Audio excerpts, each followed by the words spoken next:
Hello, this video is all about black and white photography in darktable and how better to start a video on black and white photography than with a book by Henri Cartier-Bresson, one of the masters.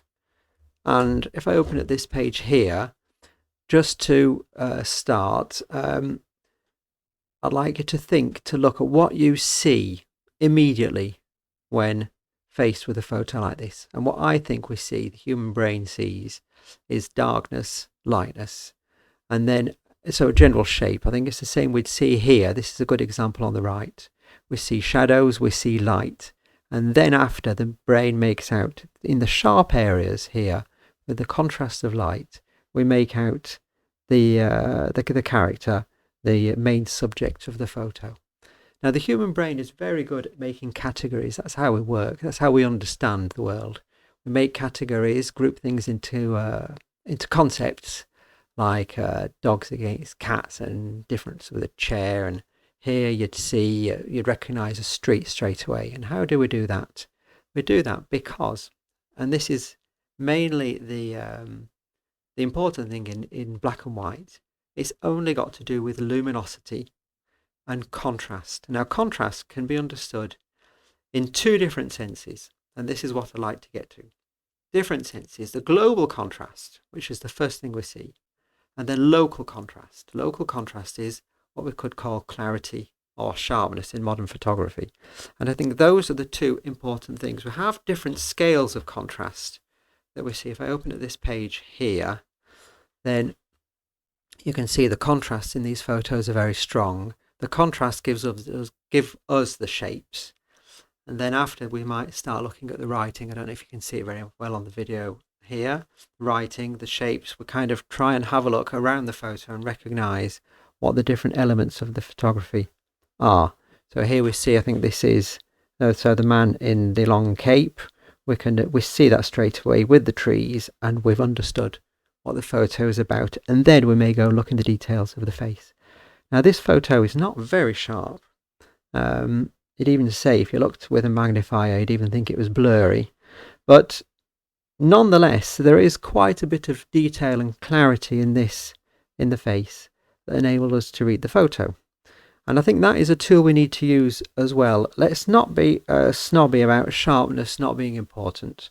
And let's use all the tools we have at our disposal.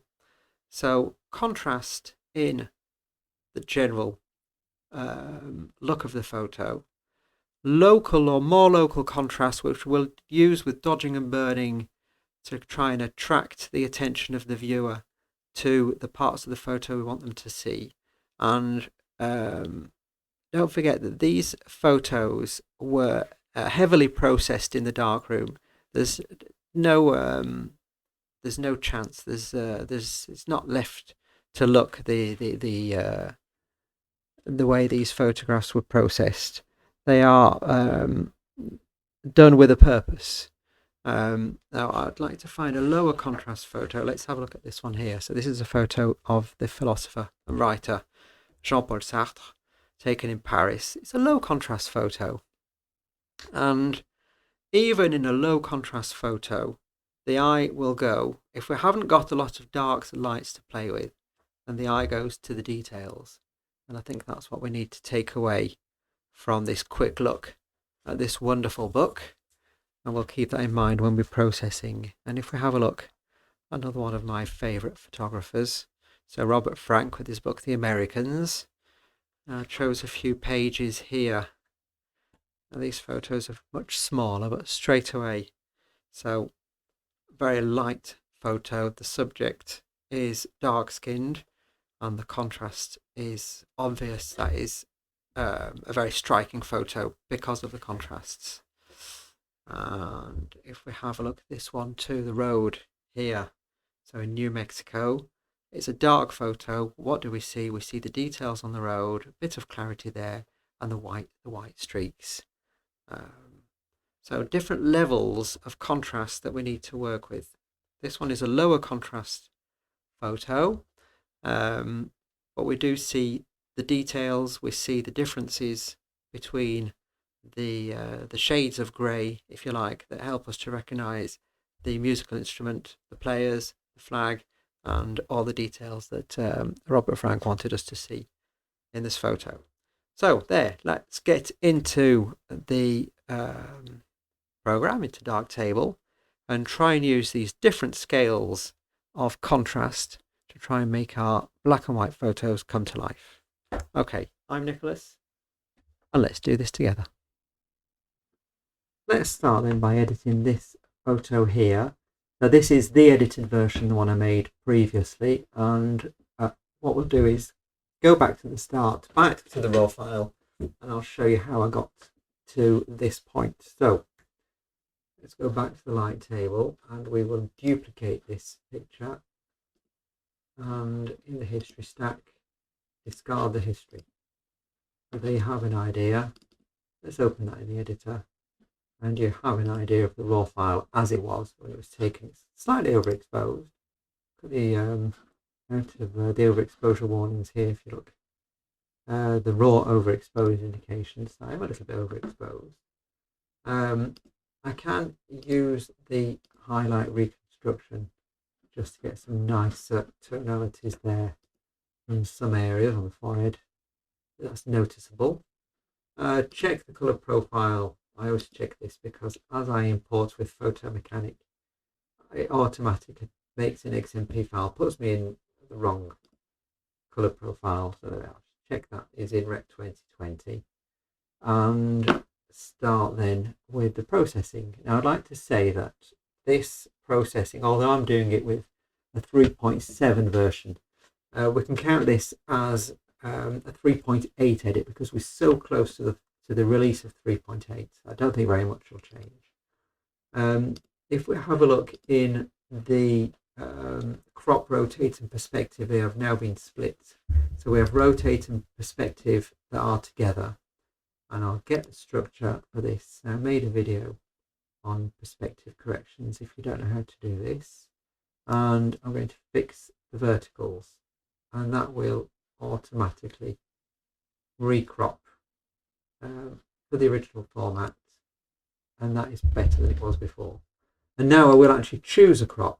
This is the artistic crop, if you like, and we will crop to a square, something like this. So that's the starting point. Right now I'd like to turn this into a high contrast black and white image. Now, what I did miss when I started out with Darktable and Black and White is I missed the channel mixer I had in Lightroom, where I can actually show you. I have this in Capture One, where I've imported the raw file. I've done the vertical square crop, and you'd have this kind of thing on the left hand side where you could enable black and white, and then you could play around with the equalizer for the colors.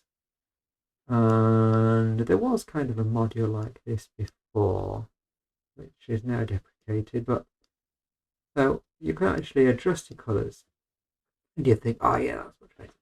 Now there are problems with it. First of all, there's no logic here. You'd imagine it'd be better if you kind of had a smooth curve, but this is kind of all over the place. From far off, it looks quite good. There are problems. I can show you one problem with this. If I double click on the shirt here, let's reset. Now I can just show you on the magenta look. What the magenta's doing, if I'm turning it down, I turn it right down, I'm actually losing the details in the shirt. There are patterns. This shirt has patterns, it has details, and by moving that right down, I've actually lost those. So you can actually introduce artifacts to your photos in a way that's a little bit unexpected. But I did miss it, and I thought it was a quick way to get decent black and white anyway. So let's get back to Darktable and see how we get black and white. Well, the tool for this is color calibration. Now I always do a new instance of color calibration for black and white. I'll show you why I've done. I'll speed up here, black and white, and we have some presets for black and whites. So we have Fuji across, Ilford luminance base. So usually I won't bother too far. I'll go to the black and white, which is across. And there I noticed I forgot to do something very important before doing that. Sorry, I'm coming back. Command B, the exposure's all over the place. I was overexposed. I am actually too bright. So I need to get exposure and filmic right first. Sorry about that. First thing you do, exposure and filmic. Okay, so automatic white point. I'll bring that down quite a bit to give me some leeway in the contrast in the whites, maybe not too much. As for the blacks, I adjust those manually. And let's say we have something that's decent looking, anyway, like that. Command Control B, come back to this, and now, sorry, black and white conversion. Here, looking better anyway. So there are two options I'd use. The first one is Acros, the second one is the luminance based. There's not much difference if you look between Acros and Ilford. The detail is very subtle. I'll actually make my own adjustments myself here. So what's happening here, what it's basically doing is the channel mixer is making all three channels equal. So we get a monochrome black and white photo using both red, green and blue channels, input channels to get the output black and white. If you go onto luminance based, you'll notice it's just using the green channel. We are discarding everything from the red and blue, which is not something I want to do. So let's go back to this, and we can adjust the channels ourselves. Now skins are mainly red, have a lot of red components. So if I want to lighten a skin, I might lighten the reds. Now the greens I could darken just a little bit, and maybe the blues. Actually go quite wild with the blues if you want some contrast. Now I'll move that down, and I've already got something that's actually not looking too bad. So that's with the channels. You can also play with the brightness. If you want to increase the effect, or if you want to correct the effect you made,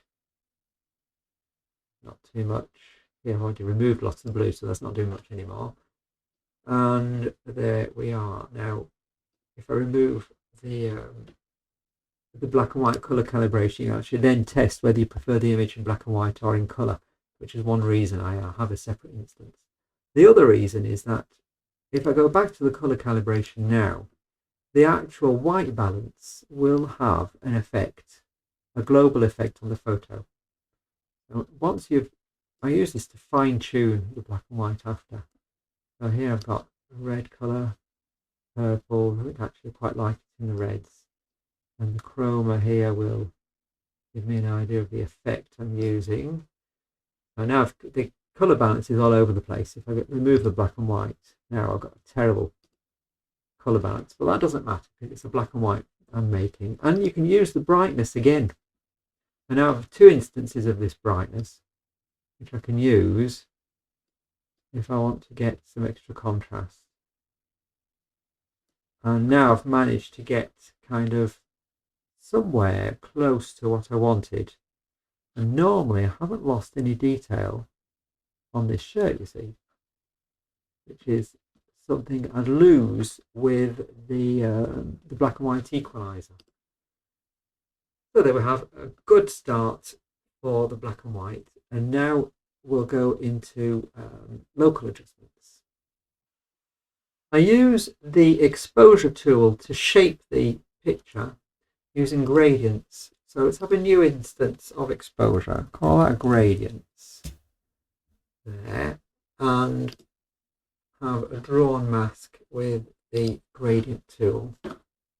And I'd like to kind of shape, I'll show you what I'm doing. I'm going to remove exposure, so darken parts of the image, just leaving the path of light. That's the wrong way around. Move that in a diagonal line. Maybe increase the feathering of that one. And have another one exactly opposite.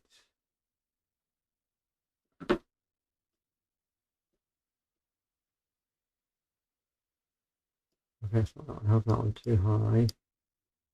Maybe feather that a little bit more.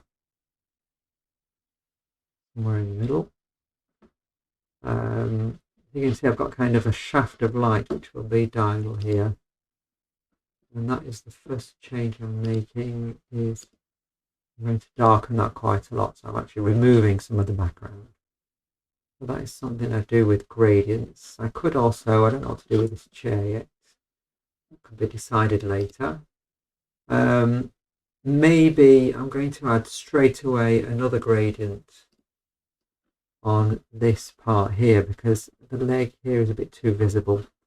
I'm going to add another gradient, gradient 2, add another diagonal gradient, and turn this round, make this one maybe a bit steeper. Let's shape that in a nice diagonal there. Okay, add a bit more smoothing on that. Make it less noticeable maybe, or at least the transitions less noticeable. There. So that is the gradients. So that is to shape the picture. Now I want to, as I go on the picture, starting globally, and as I'm going to work towards smaller and smaller detail.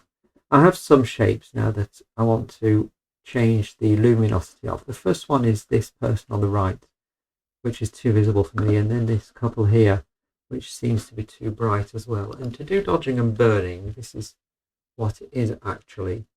I'm going to use the tone equalizer. Now, the first instance of tone equalizer, I have a tendency to use it globally, and I'll show you what I want to do with that. So, tone equalizer, let's go to masking. Let's try and adjust the exposure compensation automatically, because if you noticed it was stuck to the right. Now I've done that, it's stuck to the left. Reduce the contrast. Have a look at the histogram. It's kind of still very much to the left. Look at the histogram first, and then I'll have a look if I have a nice, smooth black and white picture I can work on.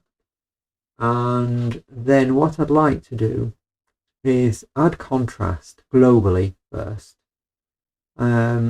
This part of the shirt here, I'd like it to be darker as I add the contrast, because adding contrast is saying what is lifting the whites and lowering the darks. When you do that, there are three things to look at: how much you're lifting the whites, how much you're lifting the dark, not lifting, lowering the darks, and the main thing is where you're crossing the zero, because that is the difference. That's where you place the emphasis on things. And if you look at the shirt, it is actually getting lighter as I switch this on. So it starts again. And what I'd look at is this shirt is about -4 point something. I want it to be darker. So I'm going to try and cross the line between -4 and -3. So I'll actually work out the contrast. Something like this. Where you see the shirt now is getting darker and the lights are getting a little bit too light. So as the picture is already quite light and overexposed. That's a nice global effect. Now I can duplicate that instance, because then I keep the mask. Remove the curve and then add this locally. So do a mask around this person here, which is far too visible. Now I didn't change the name of that one, did it? So I will rename the person right. Now let's have a look what happens when I lower. You need to get rid of the drawn mask to see the exposure values. Maybe if I lower this, I just have a small problem. If you see the post here is disappearing, getting a bit dark. What I could do is go back to the mask and use the feathering radius. Maybe a bit of contrast, not too much. And see if that will sort out the problem a little bit. Yes, it has. The post not so much affected now. Actually lower this quite a lot. There we are, mate. person fade away in the background. Let's do the same. Let's do a new instance. People behind. And let's sort out the mask. So first of all, mask exposure. Reduce the contrast compensation so that the whole rectangle fills in the line comfortably. And maybe if it's a bit too far to the left or to the right, you may want to push it along. Then you check that you have at least something visible on the photo that you can work on. And I'll make the mask around. This is a rough mask. I actually did this one much better the first time I did this, and maybe with a feathering radius that'll stop a hard edge, a hard transition happening when I actually lower this. Now it's too dark, the people aware in the exposures. Starting to do this properly. Minus 1.4, they're here. So if I want to reduce the light on these people, it's here I need to move it, and nowhere else. There. People behind, before and after. And you see I'm keeping detail. So that is the advantage of the tone equalizer, I think, over the exposure module. Right, well that is for some local dodging and burning. Maybe I have a last one on the bag right at the bottom there. I will have a new instance. I'll put bag.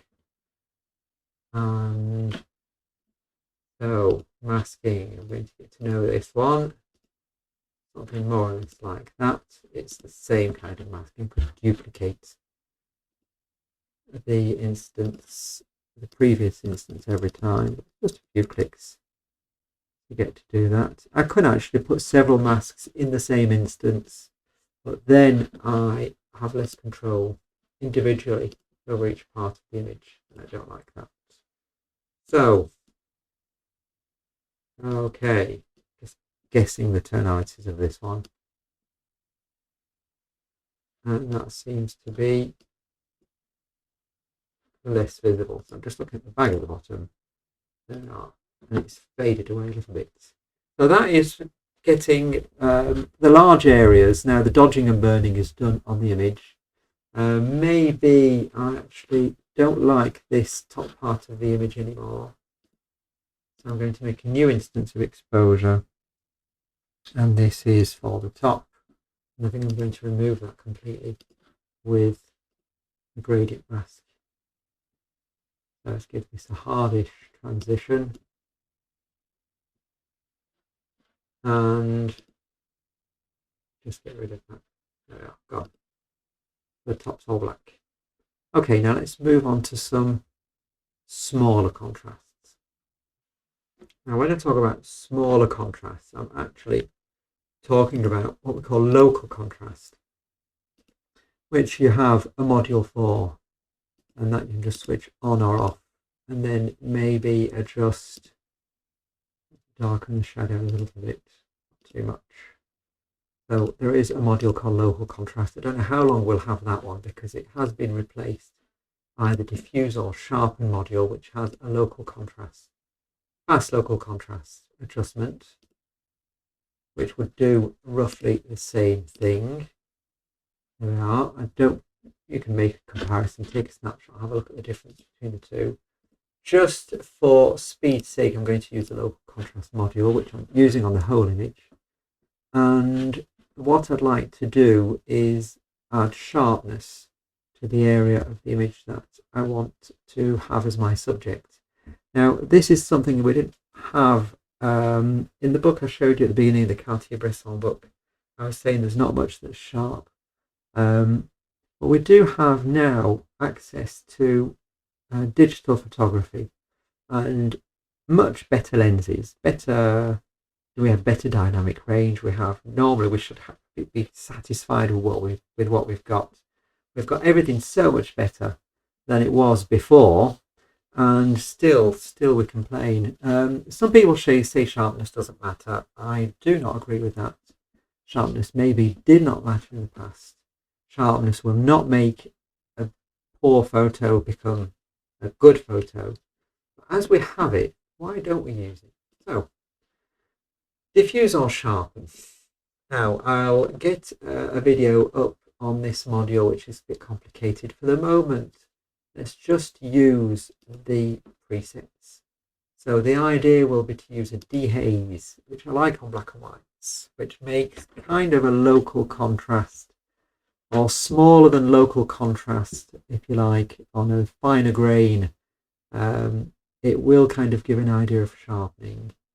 I don't want this to be applied on the whole image. I want it just to be applied on the highlights of the subject.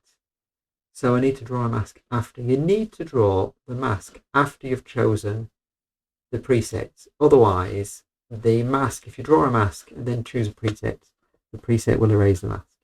That is the behavior of the module for the moment. As this module is quite slow, I have 10 iterations already programmed in. If you want to speed things up, go down, move that down to 1, which is the minimum, and make the mask. Otherwise, it will be say working, and it'll be quite slow. So let's get a drawn mask around the subject.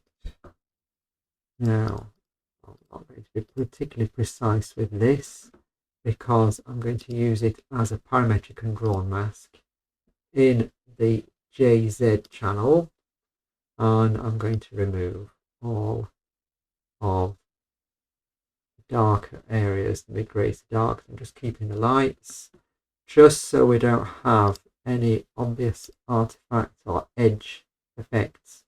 I'll use a feathering radius, and now the dehazing is happening just in that place locally. I can't see it because I've actually only got this on 1. So we can move this back up to 10 or 11. It doesn't really matter, it won't change much. Then the sharpening will happen just on that part of the image, and that's done. I'm not sure you can see on a YouTube video. I can see it on my screen. It is subtle, but we want it to stay subtle. And now you think the image is finished. Well, not quite actually, because there are 2 things I'm bothered about. The one thing is this particular shape here, which if you remember is the reflection in the window, and this little blob here, which I'm going to remove. Now I'm going to deactivate diffuse or sharpen, otherwise it's just going to slow every single module down because it recalculates every single time you make a change. Let's go to the retouch module. Let's make a nice big shape around all this. Now, I don't want to go into the ethics of removing things from your photos, but I actually do it if I think it gets in the way. There we are. Nothing more to say about that. That's moved, so that's been removed. So before and after. Maybe you think I should leave them. Maybe you agree with me and have to go. It doesn't matter. I've decided they have to go. So that's how it is, folks, with this photo. And let's have switched on the diffuse or sharpen, and there we have the finished photo, high contrast black and white. Now it's taken a bit of time. I've shown you most of the thought process between in editing this photo. I'm not going to show you hundreds of photos. This is a high contrast. I'm going to quickly show you how to edit, or how I edit at least, a low contrast black and white photo. So this is the second photo we're editing this in this video. It's a low contrast picture, and this is the final version, final black and white version. Let's go back to the light table, duplicate this, remove, so history stack, discard the history. Let's see where we're coming from. This is the original raw file. The input color profile we're in need to be Rec 2020, and let's crop this to a square. Now this one's quite cropped in actually. It was the hand, the gesture of the hand I was interested in capturing here. There. So there we have something like the crop I already made, and we need to turn this into a nice black and white photo. I didn't show you in the first picture, but there is a way to do that using 3D LUTs. So I'll show you how to do that. First of all, Control Command B for exposure, just to check against a white rectangle if the exposure is correct.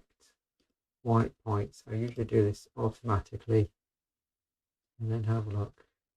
Actually, I can leave that more or less where it was. And the black point, no contrast. It doesn't change. It's not changing much. You can keep that actually quite high. I think I've moved the white relative exposure there, so just do clicking instead of dragging. And I think there we're more or less where I want to be. So 3D LUTs, we have a module here, Look 3D, where you can, if you have downloaded LUTs off the internet, which is something I have done, I've got taken loads for free over the internet. Some in packages that are bought and some that you just download for free. When I say packages are bought, it's with software. If you buy software, sometimes you get lots of it. Anyway, lots of black and white LUTs, which will destroy white point, but give you a nice look to the photos. You see that was not so bad. Now, why is it destroying the white point? Because in the pipeline it is after filming, because we're not in the scene referred workflow. You can pretend to be in, and I'm pressing on Control Shift and moving it in. It's not going to do much. It should actually be outside. Then you'd have to redo your exposure. And what was that? 0.47. Redo the exposure to use the 3D LUTs. So that's one thing you can do. Quick and easy film simulation, if you like. Let's go back to where I was and do the color calibration. So new instance of color calibration, black and white. Go on to Fuji across 100, which is kind of a neutral black and white. There's not much I want to do with this because the skin tones, though, the ones that contain the red, are more or less at the right brightness. Maybe I could just bring down the greens, which is bringing a bit more detail into the hand. The blues, I don't think this time is going to change much to the picture. Give me much to do that. Sorry, I was bringing the reds there. Talking through my hat. No, it's the reds here. Sorry, greens. I want to bring the greens down a bit. That's what I wanted. Sorry, I wasn't doing the right thing there. And the blues, I don't want to change the blues because that just is the overall exposure on the photo. We have kind of a low contrast. It's low in color contrast and it's low in lightness contrast. So there's not that much I can do with the color calibration tool as it is there. I will add contrast to the photo, but it won't be by global tones. So there we're done with the color calibration. We can have a look if it changes dramatically the picture. I've kind of a bit softer there, around in the reds. And the reds here. I'm going to be clicking, but sometimes I miss the slider. I don't go where I want to. Okay, well, maybe, why not? That seems to be a good point. It's not dramatic changes. I think actually we're a little bit dark. I'm going to reset this as it was. I think I preferred it before. That's messing around for you. So I have now a grayscale picture where I have very little global contrast. I don't particularly want to add any. I will use the tone equalizer for general contrast, so mask exposure compensation. Do it automatically. Have a look at the mask. So we have kind of a light area, which is the hand, and the rest is kind of more or less all the same tonality apart from there, the background. So there's not much I'm going to do. I want to darken maybe this sleeve a little bit, and maybe just darken that. There we are. just to add a little bit of global contrast to the image. But I don't want to make it a high contrast black and white because it's not a high contrast photo. So let's follow what we've got. The next thing you see to add interest to the photo will be all about local contrast, and this is where I will get the difference in tone which will make the photo pop a little bit. Now we have a local contrast module, but I will use the diffuse or sharpen, and I will use it on dehaze because that is what I find, at least in black and white, gives good local contrast, and getting details back here in the ashes, look, before and after. Now I can actually make that even stronger probably. What I'll do is I'll make a mask. I want to make a mask. So I'll put the number of iterations down to 1 just for speed's sake, because otherwise every time I make a change we'll want to recalculate the whole dehaze.